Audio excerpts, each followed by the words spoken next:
This is the Ancient Texan. I'm concerned about our money. That's very closely related to being concerned about inflation, but it's not exactly the same.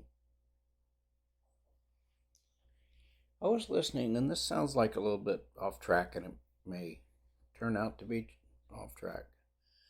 But I was listening to the history of money, some YouTube broadcast about Great Britain.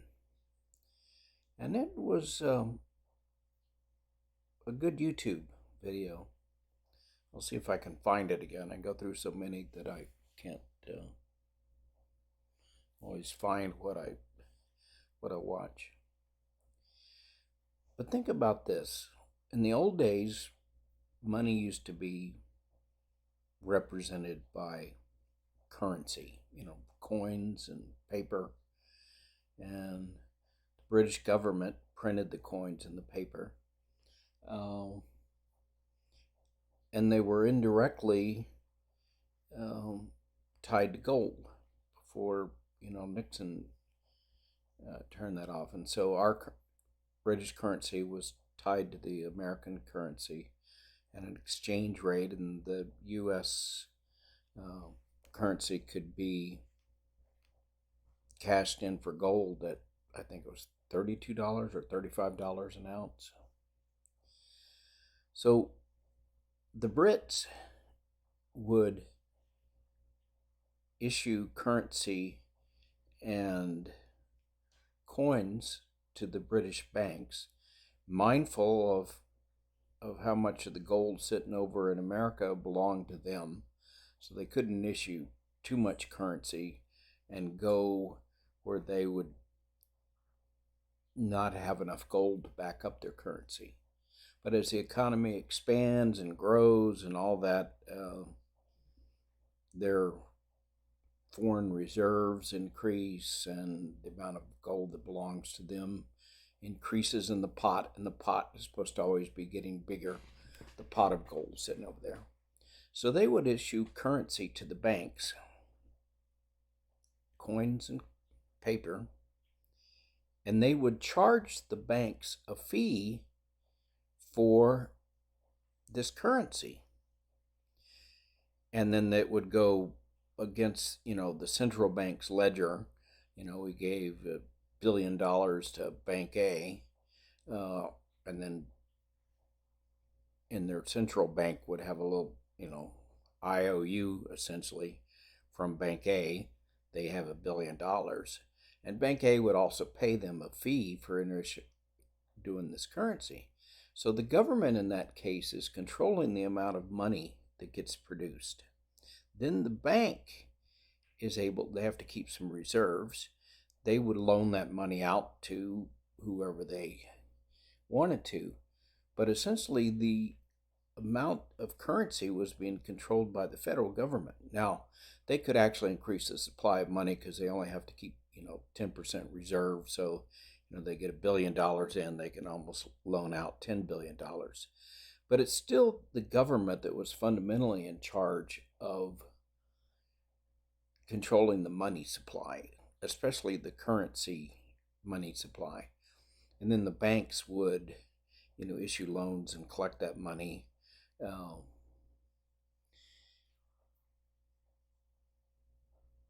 And the government was kind of in the front seat steering the boat.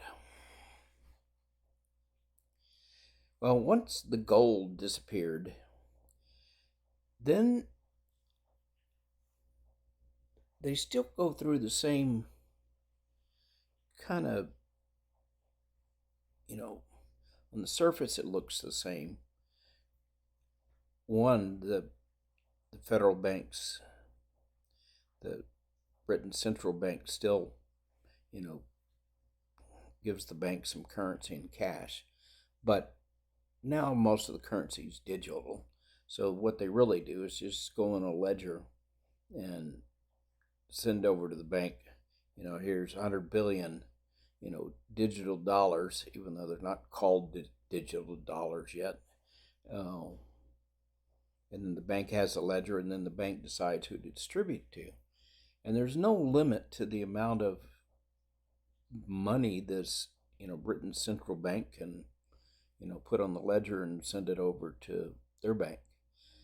And so they quite liberally send, create a lot of money, just like our Federal Reserve, which is a little bit different mechanism there than ours. But with just the bank involved, it makes it a little simpler. So they get $1 billion and loan out $10 billion. They've just created $10 billion, and the money they loan out gets used to build the houses and buy cars and whatever, credit cards, school loans, whatever gets spent. And that's like real money that's just been created by creating those loans. Over in the US, we're doing the same thing, and Federal Reserve is, get their little computer out and print out, here's another $1 trillion. We're about $50 trillion in debt right now. I mean, it's public and private debt, and who knows if that's the right number. Maybe it's 100 trillion, but it's an unfathomable amount of money. What's been happening in the world over the last 6 months is a lot of European countries are buying up gold, all the physical gold they can get, and they're taking it out of the LME, the London Metal Exchange Reserve, where they store gold and copper and a bunch of other kind of metals. And typically with gold, people don't actually take delivery. You buy some gold and you get a little piece of paper that says, you have a pound of gold. Well, you just keep it in the London Metal Exchange, and you have a little piece of paper that say, they owe me a pound of gold, and I can go take this up there and get delivery. But, walking around with a pound of gold is it's like, having a little sign on your chest, rob me.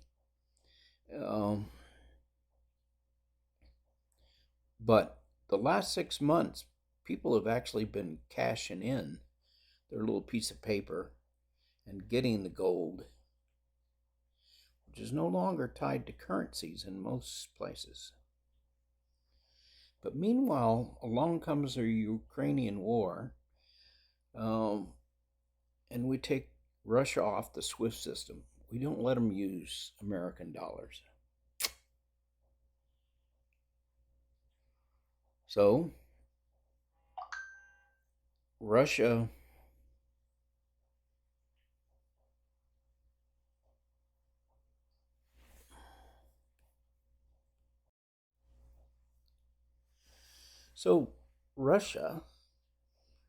wants to sell their oil, and they go to India and China, and they're selling the oil, but they can't use dollars because they're running out of dollars. So they've started using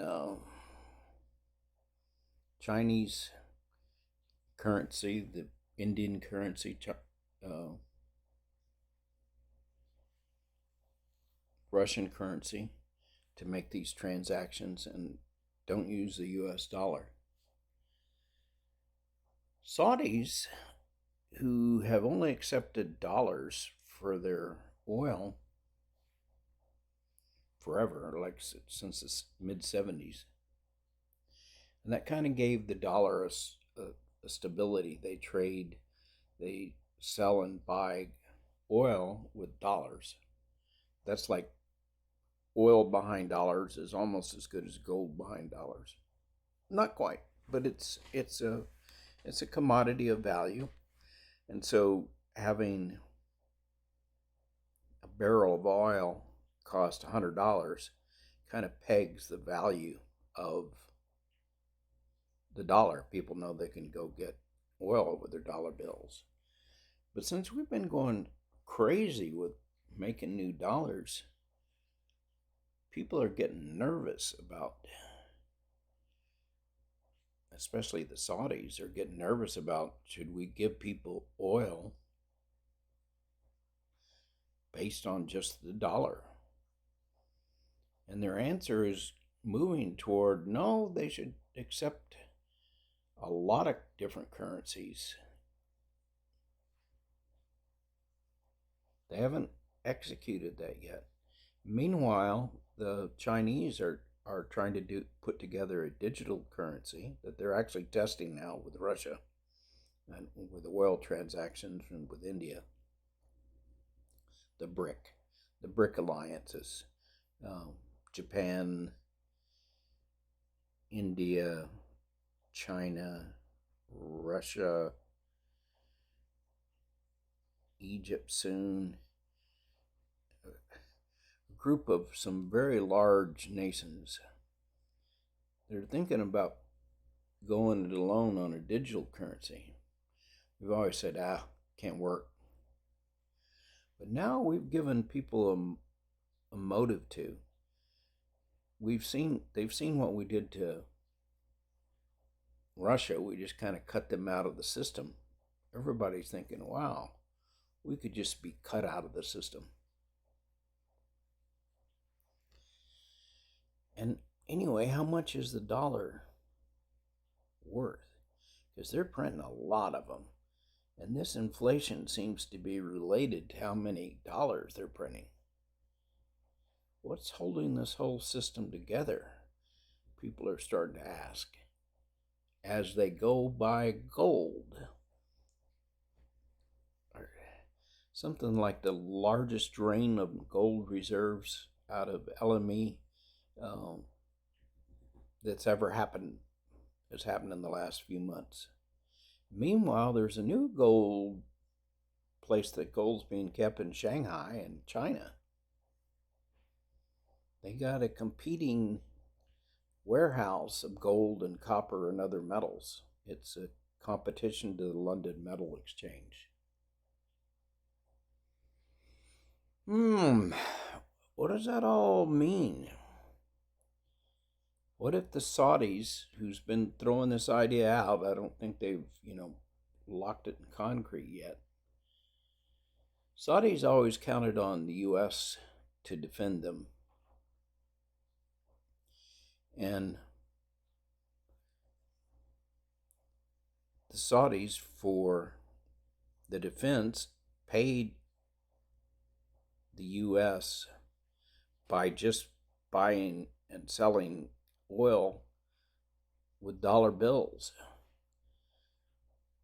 But I don't know if you noticed, the Saudis ran up a red flag just recently saying that the Iranians are going to attack us, and they gave a time schedule and all that. It hadn't actually materialized.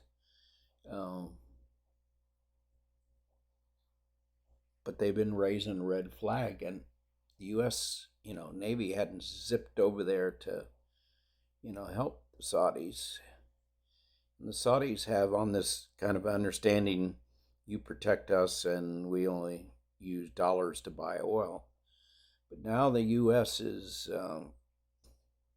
not all that interested in starting a big battle with Iran, because they got their hands are full. Everybody's kind of worried about this dollar bill. And all it has to do to start unraveling is for Saudis to say, we'll sell oil to China, to India, to anyone that wants it, using the Chinese digital dollar. How quickly does our system unravel? when we have trillions of dollars, and we're now having to, interest rate just went from 0 to 6% or 5% overnight and still going up. We've gone from, paying almost nothing for this trillions of dollars that we owe. $100 trillion, whatever it is. Now we pay 6%. Right now, the plan is just print more money. Meanwhile, the Fed's increasing the interest rate, and the housing market is going to crash. It is crashing. Car loans are going to crash. The economy is going to go into a recession. I think it's already too late to stop that. Then we're not making as much money, and government's not getting as much tax. But they still got $100 trillion that they got to pay. I think the government share that's only half that amount. Trivial 50 trillion or 38 trillion or some ridiculous big number. They just have to pay interest on that. But with an economy starting to produce less and go south, and the interest rate still rising, that sounds like a formula for disaster to me. Sounds like we've been believing our own garbage when we think we can keep spending money without paying for it, without having a tax, collecting money, paying for it. And because we're not tied to gold, we just, our computers just add more zeros and create more money. But there's also some basic mathematics involved here. And what we're creating is an exponential function that accelerates faster and faster. It's the old thing that, rich people get rich because of money compounds, interest compounds, and it just kind of takes off. Well, we're in that state with the debt right now. And everybody's currency is still tied to us, so everybody's kind of getting screwed along with us, and inflation's kind of spread all over the world. But what if people disconnect from us? Wouldn't that be good for them? If China could buy its oil from the Saudis without being tied into the U.S. debt, and it's essentially being part of it. Of course, China has their own debt problem. They got 3 times as much debt. So that's probably not going to be a happy story either. And China is a whole nother podcast, but they're seriously going down the tube for about a dozen factors right at the moment. And I don't think they're going to be able to manage it. I look at us and say, this is going to be hard to manage. But we still have a lot of good stuff going for us. But a lot of the world, like Europe, has got to buy out all their oil, and China's got to buy all their oil. And it might be nice if their currency, whoever's currency, was kind of protected by being worth so much oil. In other words, they had the advantage that we've had for 70 years. What if we don't have that advantage? Right now they're talking about, the Saudis are talking about adding other currencies that they'll accept, like a basket of currency. And in that basket, the digital Chinese currency, digital yuan, that's tied to part of it's tied to the gold. I don't quite know how much of it is. But in that basket, they have other currencies and gold. What if they took us out of that basket because we're too unstable? Since we're kind of at the heart of this inflation, which is another way to to say we're at the heart of our money going south. And a lot of other countries are kind of holding us up. But what if they choose not to keep holding us up? What if they choose not to keep buying our debt? There's a big move of dedollarization. They're trying to buy other people's debt instead of our debt. And that's still kind of, with everything hooked together, it's kind of indirectly buying our debt. But what if people quit buying our debt? They de-dollarize. And the Saudis cut the link to the oil. See, that when we made that deal with them, we needed to buy, 60% of our oil from the Saudis and other oil producers. Now, we could be self-sufficient if the Democrats would let that happen. And if we just build a few pipelines and stuff, we can be self-sufficient and have excess oil to sell. And we can be a competitor. We could actually outproduce the Saudis. Maybe even Russia, who knows? But we've chosen not to. Why? That's a great, great mystery. We think that makes renewable energy magically appear. It doesn't, but that's a whole new subject. The subject today is our currency and what's it backed by. Just our good word to pay it. And how are we paying it right now? We're printing more money to pay our debt. And our money is increasingly worth less because we're printing so much money. It's not really complicated. This is actually pretty simple. If you're inclined toward mathematics at all, you can see the feedback loop here.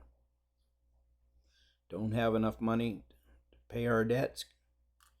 We raise the debt limit. Of course, that's going to be some big fights with the Republicans. Of course, I don't know what choice 2 is. If we don't pay our debt, then the whole system, the whole house of cards, falls apart right away.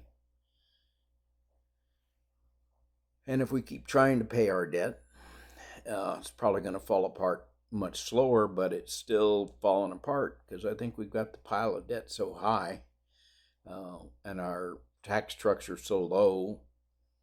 It's not really clear how we unwind this snake.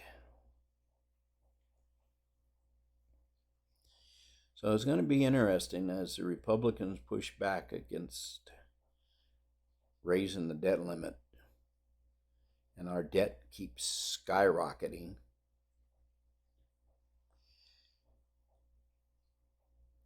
Because we need more and more money to pay the debt. I don't see how this works out well.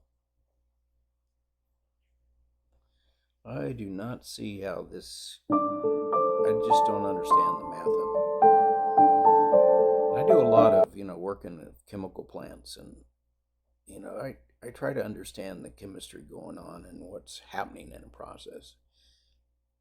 And I try to ignore my own opinions and the opinions of others. I listen to people and all that. But I look at what the process is telling me. And the process is usually speaking pretty loud. And it's saying one step's not keeping up with the rest. Or, this reaction isn't going fast enough, and then you're not getting enough stuff from box A to B, and then B, the recycle loop's not big enough. And it speaks, the system speaks. And the mathematics of the system speaks to you. And all you have to do is look at it and not explain it away. And all you have to do is look at our monetary system at the moment. And Don't try to explain it away. Just step one, what's happening? Our debt is exploding, and the interest on that debt is exploding. So we're going to print more money to cover that exploding interest and debt, which will cause our money to be of less value. So we're going to need more money printed. I don't know. Does that sound too simple? Meanwhile, we're cranking up the interest rate and we're stopping stuff like our housing construction, which is probably only like 5% of our economy, but 5% is a lot. We're going to stop car sales. People they're going to be crazy to pay 10% interest rate on new note. Credit cards are going to go, they're already through the roof, and they're going to go up to whatever their legal limits are.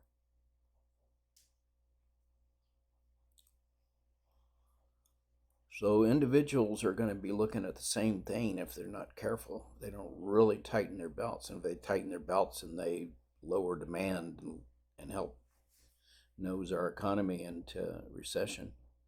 But if they don't, their own personal mountain of interest is going to skyrocket.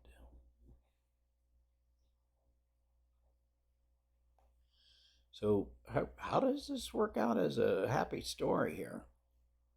I'd like to think I'm a reasonably intelligent guy.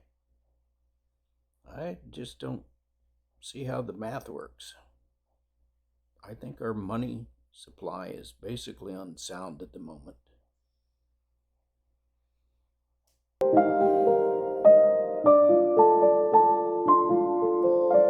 And everybody used to laugh at Forbes when he said it's too far in the past for most of you. But he wanted to go back to a gold standard. I don't think it has to be just a gold standard. It could be some kind of commodity standard. But money not being tied to reality, I think is fundamentally unstable and basically unsound.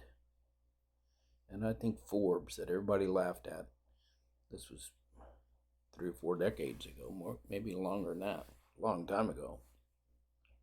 Everybody thought Forbes, who ran for president, was nuts when he wanted to go back to the gold standard. Everybody said this fiat currency was hunky-dory.